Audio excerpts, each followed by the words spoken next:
আওয়ামী লীগের যে নেতাকর্মীরা বিএনপির কার্যক্রমে বাধা দেয়নি, হয়রানি করেনি কিংবা পরোক্ষভাবে সহযোগিতা করেছে, তারা চাইলে বিএনপির সদস্য হতে পারবে বলে জানিয়েছেন দলটির স্থায়ী কমিটির সদস্য আমির খসরু মাহমুদ চৌধুরী।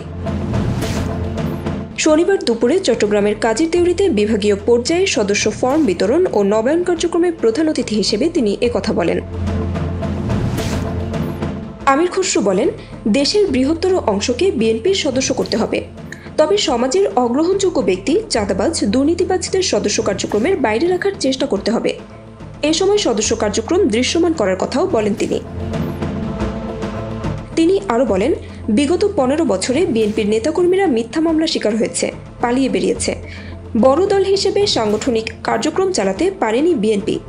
এজন্য দলের সাংগঠনিক কার্যক্রমকে শক্তিশালী করতে হবে।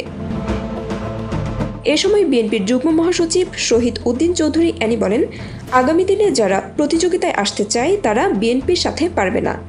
বিএনপি অভিজ্ঞতা সম্পন্ন দল, কোনো ষড়যন্ত্র দলের অগ্রযাত্রার পথে বাধা হতে পারবে না।